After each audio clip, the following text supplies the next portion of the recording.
In this class, we are going to study about greenhouse effect and along with it global warming, and also we are going to study about deforestation and what are the causes of deforestation, and also how can we do the remedy of deforestation or how can we protect our environment from deforestation. So let's first start from greenhouse effect. So greenhouse effect is nothing new. It has always been occurring throughout the earth's history and will always occur until and unless the gases are present in the atmosphere.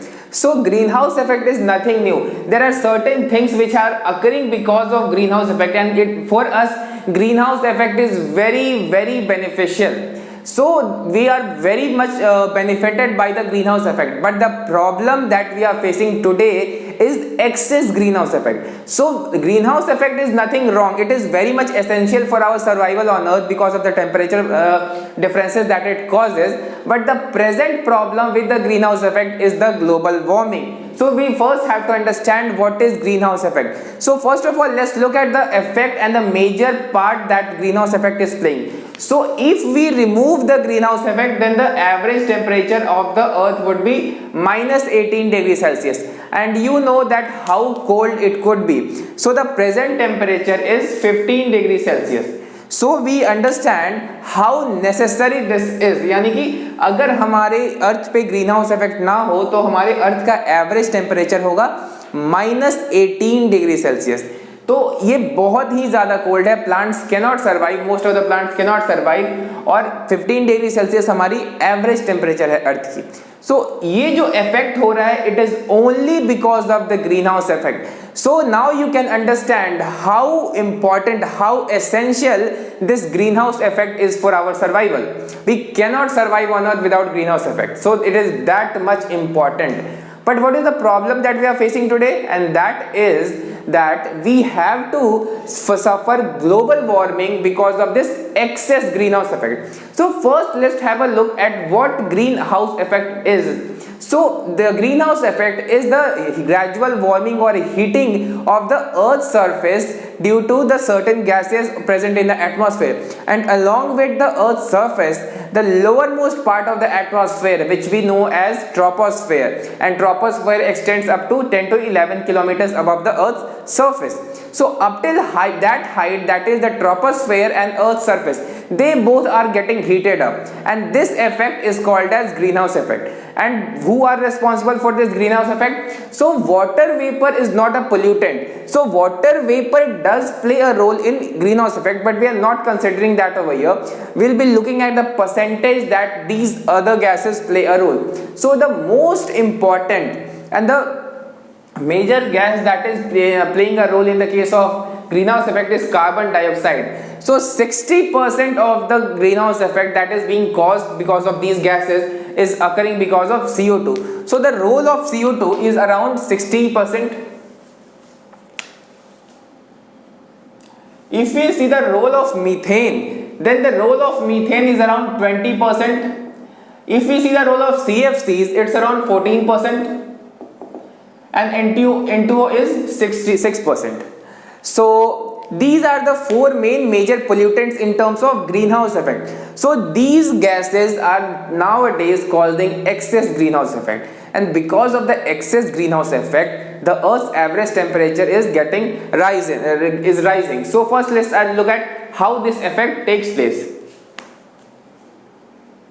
So suppose this is the earth, and we have the earth's atmosphere.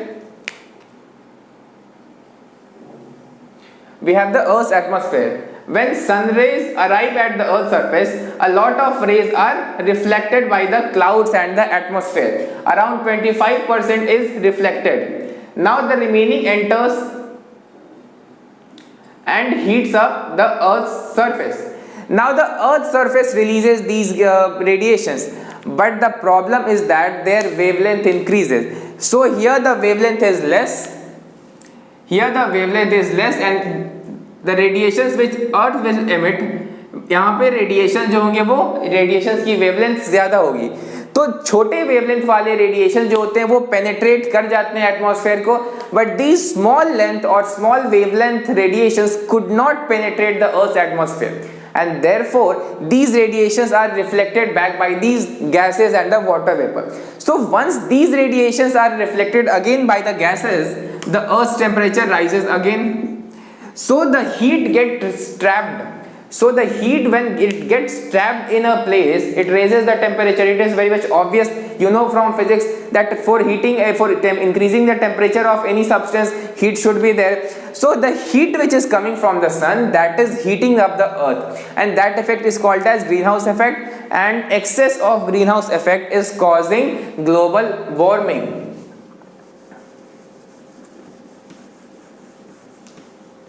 So the excess of greenhouse effect that is being that is occurring is causing the global warming. So let's look at what is global warming. So it is also occurring a normal phenomenon, but here the global warming is occurring a bit too much. This is the problem, and that is occurring mainly because of the greenhouse effect. So global warming में क्या होता है, अर्थ का long term heating हो जाता है, long term increase in temperature हो जाता है. तो अगर हम रीसेंट टाइम्स में बात करें तो हमारे अर्थ का टेम्परेचर 0.6 डिग्री सेल्सियस ज़्यादा हो गया. सो इस केस में हमारे अर्थ हीट होगी तो हमारी अर्थ पे बहुत सारे इवेंट्स होंगे जो कि नहीं होने चाहिए. तो global warming is the long term heating of the earth and due to human activities. तो कौन से ह्यूमन एक्टिविटीज हैं? डिफॉरेस्टेशन है, बर्निंग ऑफ फॉसिल फ्यूल्स है, फिर उसके बाद जो भी फॉसिल फ्यूल्स या फिर कोल्स का बर्निंग हो रहा है या पेट्रोलियम का बर्निंग हो रहा है, what ever be these fossil fuels. उसके अलावा कुछ वॉल्केनिक इरप्शन से भी इनका रोल आता है. तो अदरवाइज ह्यूमन एक्टिविटीज में बहुत सारे और एक्टिविटीज आ जाएंगे, जैसे कि माइनिंग हो गए या फिर अदर एक्टिविटीज. तो उनकी वजह से हमारे एटमॉस्फेयर में ग्रीन हाउस गैसेस का कॉन्सेंट्रेशन बढ़ेगा, और ग्रीन हाउस गैसेस का कॉन्सेंट्रेशन बढ़ने की वजह से एक्सेस ग्लोबल वार्मिंग होगा. तो अर्थ का टेम्परेचर का नॉर्मल लेवल से बढ़ जाना लॉन्ग टर्म के लिए उसे कहते हैं ग्लोबल वार्मिंग. और ग्लोबल वार्मिंग के इनन्यूमरेबल साइड इफेक्ट्स होते हैं हमारे इकोसिस्टम, हमारे एनवायरनमेंट के लिए. उनमें से एक इफेक्ट हमें पढ़ना है, El Nino effect. So El Nino effect होता है ट्रॉपिकल पैसिफिक ओशियन में. तो ट्रॉपिकल पैसिफिक ओशियन में जो east to west trade winds होते हैं उनका एक फ्लो होता है, उनका एक स्टेडी फ्लो होता है. स्टेडीली वो लोग जो हमारे east to west trade winds होते हैं वो स्टेडीली ब्लो करते हैं. बट एल नीनो इफेक्ट की वजह से ये नहीं हो पाता है, वो स्टेडीली ब्लो नहीं कर पाते हैं. उसके अलावा पैसिफिक ओशियन में जो वाटर होते हैं, उसके जो ट्रॉपिकल वाटर्स होते हैं वो नॉर्मल टेम्परेचर से ज्यादा हो जाते हैं, यानी कि the water gets warmed up in the tropical Pacific region. So this effect is known as El Nino effect. So let's look at it. It is the periodic weakening of normally steady east to west trade winds. So normally जो winds होते हैं वो steady होते हैं, यानी कि वो अच्छे से blow करते हैं, लेकिन ये कहाँ पर होता है? नियर द ट्रॉपिकल पैसिफिक, यानी कि पैसिफिक ओशियन का जो वो पार्ट जो कि ट्रॉपिक ऑफ कैंसर और ट्रॉपिक ऑफ कैप्रिकॉर्न के बीच में आता है, यानी कि इक्वेटर के दोनों साइड वाला पार्ट, उसे हम कहते हैं ट्रॉपिकल पार्ट. तो पैसिफिक ओशियन के उस रीजन में इन विंड्स का ब्लो सही से नहीं होता है, और उसके अलावा वहां का वाटर का टेम्परेचर बहुत ज्यादा हो जाता है as compare to the normal temperature. So these things were first observed by the fisherman who were using these winds to sail their boats. So normally when they observed that the winds were not steady as expected, they observed this pattern to be repeated. So once they started observing this pattern to be repeated, then they informed the scientists, and the scientists then inquired about it and came to know about this El Nino effect. So this is what is El Nino effect. Now we have to understand what can it cause, because okay, it's causing the temperature to rise in the tropical Pacific. So we have to understand what are the repercussions of that. We just don't have to understand okay, this effect is occurring. So we are studying environmental issues, then this El Nino effect must be causing any major environmental issues. That is why we are studying it over here. So in this case we have to understand what are its repercussions on the environment or the ecosystem. So it can cause severe droughts or floods. As you know, any sort of drought or flood both can affect the crops. So it can cause crop shortage or food shortage. So यहाँ पर flooding और drought तो ये करेगा definitely, लेकिन उससे क्या हो रहा है? फूड प्रोडक्शन पे इफेक्ट होगा, तो फूड का शॉर्टेज हो जाएगा जहां भी इसके इफेक्ट्स होंगे. तो पहला इफेक्ट तो ये हो गया. उसके अलावा टेम्परेचर राइज हो सकते हैं, जो एवरेज टेम्परेचर है किसी एरिया का वहां पर टेम्परेचर में राइज ऑब्जर्व किया जाएगा. So these are the effects that are occurring due to this El Nino. Now we come to the ozone depletion. लेकिन उसके पहले एक छोटी सी टॉपिक है हमारे पास, यानी कि अगर यहाँ पर टेम्परेचर राइज कुड अकर, तो टेम्परेचर जब राइज करेंगे तो नॉर्थ पोल और साउथ पोल पर जो पोलर आइस कैप्स हैं वो मेल्ट कर सकते हैं। उसके अलावा जो वर्ल्ड के बहुत बड़े बड़े माउंटेन्स हैं जैसे कि हिमालयाज या फिर एल्प्स माउंटेन, तो बहुत सारे जो माउंटेन्स हैं उनके ऊपर जो आइस है वो भी मेल्ट कर सकता है, यानी कि स्नो कैप्स हो सकते हैं या फिर ग्लेशियर्स हो सकते हैं, तो वो मेल्ट करेंगे तो बेसिकली जो वाटर लेवल है वो बढ़ेगा। और कोस्टल एरिया जैसे कि हम बात कर सकते हैं न्यूयॉर्क या मुंबई या चेन्नई या वेस्ट बंगाल या फिर कोलकाता या अंडमान निकोबार, श्रीलंका, तो ऐसी जगहें जो होती हैं वो डूब सकती हैं, क्योंकि अगर यहाँ पर वाटर लेवल ऊपर होगा तो जो भी कोस्टल एरियाज है वहाँ फ्लडिंग हो जाएगा, those areas will not remain habitable. So now we come to ozone depletion. तो ozone is a form of oxygen. Oxygen में एक ऑक्सीजन के मॉलिक्यूल में अगर हम एक एटम और जोड़ दें तो ओजोन का फॉर्मेशन होता है, दैट इज ओजोन का मतलब है O3। तो नॉर्मल ऑक्सीजन का मॉलिक्यूल ऐसा होता है, when we add a atom of oxygen to oxygen molecule we get ozone. So this ozone is has atomic mass of has a molecular mass of 48। So ozone layer जो होता है stratosphere में located होता है। अर्थ के जो atmosphere है सबसे नीचे ट्रोपोस्फेयर, फिर स्ट्रेटोस्फेयर, फिर मीजोस्फेयर, फिर आयनोस्फेयर और फिर एक्सोस्फेयर आते हैं। तो नीचे से सेकेंड लेयर यानी कि स्ट्रेटोस्फेयर जो होता है जो कि 80 किलोमीटर तक होता है, उसके अंदर ये पाए जाते हैं एंड इनका जो हाइट जिस पर ये लोकेटेड होते हैं वो होता है 23 to 25 किलोमीटर अबव। तो ओजोन का जो थिकनेस होता है उसे हम मेजर करते हैं डॉप्सन यूनिट्स में। So Dobson unit is basically not a thickness measure but a concentration measure। तो यहाँ पर 1 Dobson unit जो होता है वो 1 parts per billion के लिए होता है। तो यहाँ पर हम एक्चुअली में इसका थिकनेस नहीं, एक्चुअली में इसका हम कॉन्सेंट्रेशन नाप रहे होते हैं तो ओजोन का। तो नॉर्मली क्या ऑब्जर्व किया जाता है कि ओजोन का पूरे अर्थ पे एक सर्टेन थिकनेस होता है अर्थ के हर जगह पे। अब जब भी अल्ट्रा वायलेट रेज ओजोन पर पड़ते हैं तो ओजोन ब्रेक डाउन हो जाता है O2 और प्लस O में, लेकिन ये रिएक्शन सिंगल डायरेक्शन में नहीं बल्कि दोनों डायरेक्शन में जाता है, यानी कि ये एक रिवर्सिबल रिएक्शन है। तो नेचुरली जो सन से अल्ट्रा वायलेट रेज आ रही हैं वो ओजोन के मॉलिक्यूल पर गिरेंगी और ओजोन को ब्रेक डाउन करेंगी, लेकिन फिर से तो ओजोन का फॉर्मेशन हो जा रहा है। लेकिन ये तो नेचुरल प्रोसेस है तो इसमें कोई हमें दिक्कत नहीं है कि यहाँ पे ओजोन का ब्रेक डाउन हो रहा है। तो इस ब्रेक डाउन में जो ओजोन मॉलिक्यूल है अल्ट्रा वायलेट रेडिएशंस को एब्जॉर्ब कर लेता है। तो अल्ट्रा वायलेट रेडिएशंस अर्थ तक नहीं पहुंच पाते या काफी कम इंटेंसिटी के साथ पहुंचते हैं। तो ओजोन डिप्लीशन का मतलब है कि जो ओजोन का कॉन्सेंट्रेशन है इस ओजोन लेयर में वहां पर उसका कॉन्सेंट्रेशन जरूरत से कम हो जाता है, जिससे कि अल्ट्रा वायलेट रेज अर्थ के सरफेस तक यानी कि लिविंग बींग्स तक पहुंच जाते हैं। तो इस वजह से उनमें ये डैमेज हो सकता है। तो ये तो जो प्रोसेस है वो नेचुरल है, लेकिन अननेचुरल जो एजेंट्स हैं वो भी ओजोन को डिप्लीट करते हैं। For example these gases are the major culprits of ozone depletion। So these gases react with this ozone and break it down। So यहाँ पर क्लोरोफ्लोरोकार्बन्स हो गए या क्लोरीन खुद से या फिर नाइट्रिक ऑक्साइड, तो बेसिकली यहाँ पर जो ये गैसेस हैं ये गैसेस ओजोन को सिवियरली डैमेज करती हैं। तो इन गैसेस का यूज जनरली हम अलग अलग एक्टिविटीज़ के लिए करते हैं, जैसे इनका यूज कूलिंग के लिए किया जाता है। लाइकवाइज बहुत सारे प्रोसेस में Cl रिलीज हो सकता है, या नाइट्रोजन के जो ऑक्साइड्स होते हैं वो फॉसिल फ्यूल्स के बर्निंग से भी हो सकते हैं, या फिर अदर चीज़ों के बर्निंग से भी नाइट्रोजन के ऑक्साइड्स एटमॉस्फेयर में बढ़ते हैं। नाउ हमें ओजोन होल के बारे में पढ़ना है। तो नॉर्मली जो ओजोन का एक सर्टेन थिकनेस होता है हर जगह पर, तो अगर कहीं पर the thickness of ozone falls below a certain level then we refer to it as ozone hole. So a recent ozone hole was formed in over the Antarctica। So basically the main process is very lengthy that leads to the ozone depletion, but normally it occurs in the spring of southern hemisphere। So you must be knowing in southern hemisphere the spring occurs around September and October, but in the northern hemisphere the spring occurs around Feb। So normally in the September-October month the ozone hole is formed। So what is a ozone hole? Basically decrease in thickness or a very much thin layer of ozone or fall in ozone concentration is called as ozone hole. अब ozone hole की वजह से या ozone layer depression की वजह से हमारे ultra violet rays पहुंच सकते हैं अर्थ तक। तो अल्ट्रावायलेट रेज में 3 टाइप के रेज होते हैं, ए बी सी।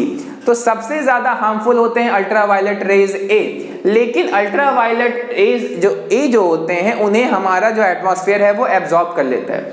फिर है अल्ट्रावायलेट रेज बी। तो अल्ट्रावायलेट रेज बी जो होते हैं वो थोड़े से एब्जॉर्ब होते हैं और लिविंग बींग्स तक पहुंच जाते हैं, तो ये ज्यादा डैमेज करते हैं, तो 20 काफी ज्यादा डैमेज कर सकते हैं। और जो अल्ट्रावायलेट रेज सी होते हैं ये उतना ज्यादा डैमेज नहीं करते हैं। लेकिन ये जो अल्ट्रावायलेट बी है ये हमारे लिविंग बींग्स में स्किन कैंसर करा सकता है, कॉर्निया को डैमेज करा सकता है, क्लोरोफिल जो लीव्स के अंदर क्लोरोफिल होते हैं उन्हें डैमेज कर सकता है। Likewise this B ultraviolet ray can damage living beings as a whole a lot. Now Montreal protocol में जो वर्ल्ड के लीडर्स थे वहां पे मीटिंग हुआ इसी पर्पस को एड्रेस करने के लिए कि कैसे हम इन सब गैसेस के रिलीज को काफी कम कर सके, इनके ऑल्टरनेटिव्स को यूज करें और ओजोन होल या फिर ओजोन डिप्लीशन को कैसे ह्यूमंस काउंटर कर सकते हैं, उन चीजों पे डिस्कशन के लिए मॉन्ट्रियल प्रोटोकॉल हुआ था। It took place in Canada. Now we come to the degradation by improper resource utilization. तो हमारा एनवायरनमेंट का जो डिग्रेडेशन होता है वो सिर्फ पॉल्यूटेंट से नहीं होता है, जैसे ये सारे पॉल्यूटेंट्स हो गए या फिर सल्फर डाइऑक्साइड या सल्फर के ऑक्साइड, फास्फोरस के ऑक्साइड, तो पॉल्यूटेंट्स की वजह से तो एनवायरनमेंट डैमेज होता ही है, लेकिन इम्प्रॉपर रिसोर्स यूटिलाइजेशन से भी होता है। मतलब कि हम अपने रिसोर्सेज को अच्छे से यूज नहीं कर पाते। For example soil erosion. ये जो सॉइल इरोजन है जनरली डिफॉरेस्टेशन की वजह से होता है। सॉइल इरोजन में क्या होता है कि जो सॉइल का टॉप सॉइल होता है उसका जो फर्टाइल पार्ट होता है वो इरोड हो जाता है और सॉइल में बहुत ज्यादा डेजर्टिफिकेशन हो जाता है। यानी कि सॉइल इरोजन के बाद का जो सॉइल होता है उसे हम डेजर्टिफाइड सॉइल कहते हैं, या डेजर्टिफिकेशन प्रोसेस वहां पर जब अगर हो जाता है तो उस सॉइल में नॉर्मली जो फर्टिलिटी होती है वो नहीं रहती और वैसा सॉइल डेजर्ट टाइप का हो जाता है, यानी कि डेजर्टिफिकेशन हो जाता है। तो सॉइल इरोजन का सबसे बड़ा कॉज होता है डिफॉरेस्टेशन, क्योंकि जो प्लांट्स होते हैं उनके रूट्स सॉइल को बहुत जोर से ग्रैस्प किए रहते हैं, तो वहां से जब पानी फ्लो करेगा तो जो सॉइल है वो उसके साथ उतना इजीली फ्लो नहीं कर सकता, क्योंकि रूट्स जो होते हैं सॉइल को पकड़े रहते हैं और जो ग्रासेस होते हैं ग्रासेस सॉइल के ऊपर एक लेयर बना देते हैं, तो उससे सॉइल इरोड नहीं होता है या फिर काफी कम होता है। लेकिन डिफॉरेस्टेशन से सॉइल इरोजन होगा, सॉइल इरोजन के बाद डेजर्टिफिकेशन हो जाता है। सो बेसिकली हम अपने रिसोर्सेज को सही से यूटिलाइज नहीं कर पा रहे। उसके अलावा हमें पढ़ना है वाटर लॉगिंग एंड सैलिनिटी। तो जब कहीं पर वाटर कहीं से फ्लो करके आता है तो उस वाटर में बहुत सारे सॉल्ट्स भी होते हैं। सॉल्ट्स होने की वजह से जब वाटर इवेपोरेट कर जाएगा तो नीचे में सॉल्ट्स रह जाएंगे। लाइकवाइज फिर से वाटर फ्लो करके आएगा, फिर से वहां वाटर लॉगिंग हो जाएगा, फिर वाटर इवेपोरेट कर जाएगा, नीचे सॉल्ट रह जाएगा। तो यही प्रोसेस जब कई बार रिपीट होगा तो किसी एक सर्टेन एरिया जहां वाटर लॉगिंग हो रहा था उसके सॉइल में इतना सॉल्ट आ जाएगा कि वहां रूट्स रेस्पायर या सर्वाइव ही नहीं कर सकते। तो अगर प्लांट के रूट सर्वाइव नहीं कर सकते तो ऑब्वियसली वो सॉइल एग्रीकल्चर के लिए सूटेबल नहीं रह जाता है। सो बेसिकली वाटर लॉगिंग जब बार बार होता है तो वाटर इवेपोरेट कर जाता है और उस वाटर में जो डिसॉल्व सॉल्ट रहते हैं वो नीचे रह जाते हैं, यानी कि सॉइल में रह जाते हैं। तो धीरे धीरे सॉइल में सलाइन यानी कि जो सॉल्ट्स का कॉन्सेंट्रेशन है वो बढ़ते जाता है और वैसे सॉइल को हम सलाइन सॉइल बोलते हैं, यानी कि सॉइल में सैलिनिटी बढ़ गई है, वैसे सॉइल में एग्रीकल्चर नहीं हो सकता है। Now we come to the deforestation. तो it is very much simple. आपने बचपन से ही पढ़ा होगा डिफॉरेस्टेशन क्या होता है, यानी कि फॉरेस्ट का एक्सेसिव कटिंग अपने पर्पसेस के लिए हम करते हैं, उसे हम कहते हैं डिफॉरेस्टेशन। जो मेन कॉज होता है डिफॉरेस्टेशन का वो है हमें लकड़ी चाहिए होती है। वुड का बहुत ज़्यादा यूज़ होता है ह्यूमंस में, चाहे वो फर्नीचर के लिए हो या डोर्स एंड विंडोज़ के लिए हो या फिर अपने अदर पर्पसेस के लिए हो, चाहे कंस्ट्रक्शन के पर्पज से हो। तो बेसिकली वुड के जो पर्पज से हम डिफॉरेस्टेशन करते हैं, उसके अलावा हम नए एग्रीकल्चरल लैंड के लिए भी डिफॉरेस्टेशन करते हैं, क्योंकि ह्यूमन पॉपुलेशन बढ़ रही है, उसके साथ ह्यूमन फूड रिक्वायरमेंट भी बढ़ रहा है। तो उसके लिए फार्मर्स या फिर हमें ज़्यादा एग्रीकल्चरल लैंड की ज़रूरत होती है तो हम फॉरेस्ट को कट कर देते हैं, या फिर हमें ह्यूमन सेटलमेंट्स नई ज़मीन की तलाश है, क्योंकि ह्यूमंस होंगे तो उन्हें हैबिटेट भी जो चाहिए, तो उसके लिए हम फॉरेस्ट को काट देते हैं जहाँ पे ह्यूमन सेटलमेंट्स हम बसा सकें। उसके अलावा अगर हम माउंटेनियस एरिया में रोड बिल्डअप करना चाहते हैं तो उसमें बहुत सारे, क्योंकि माउंटेनियस एरिया में रोड जो होते हैं वो लीनियर जनरली नहीं होते, वहाँ पे जो रोड्स होते हैं काफ़ी सर्कल करके ऊपर की ओर जाते हैं, तो वहाँ पे बहुत बड़े एरिया में डिफॉरेस्टेशन करना होता है। जब हम माइनिंग करते हैं तो जब किसी फॉरेस्ट एरिया में माइनिंग करते हैं तो वहाँ से जो कोल्स या फिर आयरन ओर्स या जो भी ओर्स हम ऑब्टेन करते हैं तो उस एरिया में डिफॉरेस्टेशन करना पड़ता है माइनिंग की वजह से। उसके अलावा जो फॉरेस्ट फॉरेस्ट जनरली जो हाइड्रो इलेक्ट्रिक पावर प्लांट्स होते हैं वो जनरली होते हैं इन्हीं फॉरेस्ट एरियाज में। तो वहां पर भी जब हम हाइड्रो इलेक्ट्रिक पावर प्लांट बनाते हैं तो वहां पे हमें डैम बनाना पड़ता है, जिसकी वजह से बहुत बड़ा एरिया पानी के अंडर आ जाता है, यानी कि पानी से डूब जाता है। तो वैसे एरिया में, बहुत बड़े एरिया में फॉरेस्ट डैमेज हो जाता है। So these are the normal causes of forest deforestation, that is human habitation, jhum cultivation, mining, hydro electric, road making etcetera. Now we have to understand jhum cultivation, और इसे हम स्लैश एंड बर्न कहते हैं। तो suppose करो कि कहीं पर फॉरेस्ट लैंड है, ठीक है, तो वहां पे किसानों को करना है एग्रीकल्चर। तो वो क्या करेंगे, वहां पर उस पूरे एरिया को जला देंगे और जलाने के बाद वहां पर एग्रीकल्चर करेंगे कुछ सालों तक। तो जब सॉइल की फर्टिलिटी खत्म हो जाएगी, सॉइल क्रॉप अच्छा नहीं दे सकता है, तो किसान किसी और लैंड पे चले जाएंगे और उस एरिया को छोड़ देंगे। तो उस लैंड को जिन्होंने छोड़ा, वो लैंड खुद से अपना फर्टिलिटी मेंटेन करेगा, धीरे धीरे वहां पे प्लांट्स होंगे, फिर वो बनेंगे, तो सॉइल में मैन्योर बढ़ेगा और फिर वहां पे फिर से सॉइल फर्टाइल हो जाएगा। लेकिन जब किसान कहीं और पे जाएंगे तो कहीं और का फॉरेस्ट बर्न करेंगे, तो यानी कि दोनों जगहों पे डिफॉरेस्टेशन हो गया।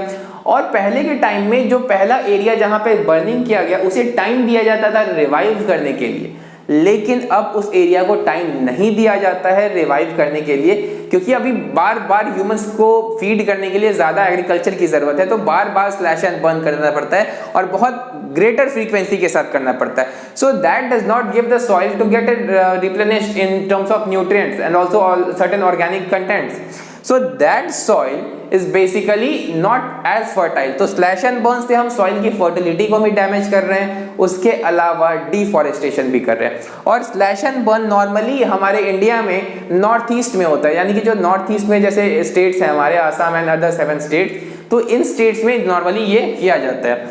Now we come to a few case studies. तो जोधपुर में there was a king in 1731 who ordered his ministers and his soldiers to bring new wood for construction of a new palace।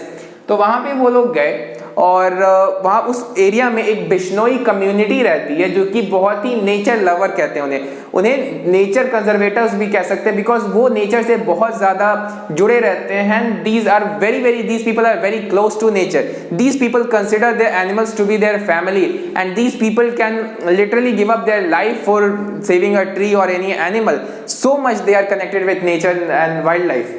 So in 1731 when the Maharaja of Jodhpur ordered his men to bring new wood for the construction of a new palace, these people of the Bishnoi community opposed the king's men, and therefore the king's men did not listen to them and killed these people and cut down the tree and brought the wood for the new palace।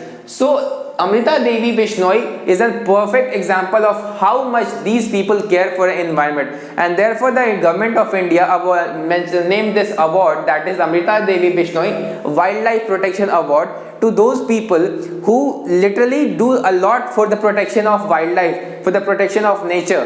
So this award is given in the Garhwal of Himalayas।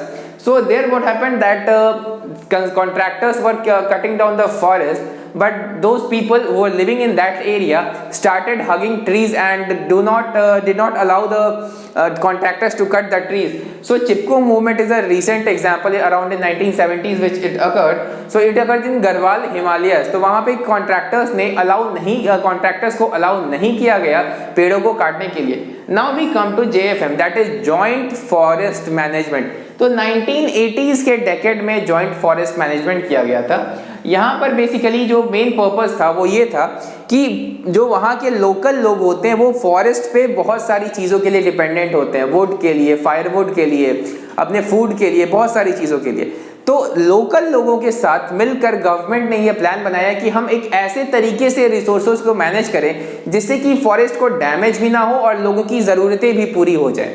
So that is meant by joint forest management, यानी कि government plus the local people jointly manage a forest and do not let it degrade along with the supply of the materials that is required for the local people living over there। So these people get what they require, and also these people do not damage the environment or the forest, that is the area that is they are living in।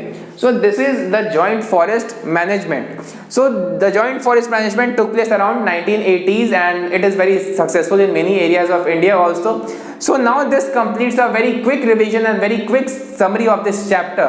So with this chapter and this topic, we have completed our standard 12th syllabus. So that all the topics and all the chapters of standard 12th are now over. And also I have not gone into any details of any of these topics because it is a crash course class and I have to finish it as quickly as possible. So this was a quick summary of this chapter, and now we will start our 11th topics, that is the living world and also the other topics of standard 11.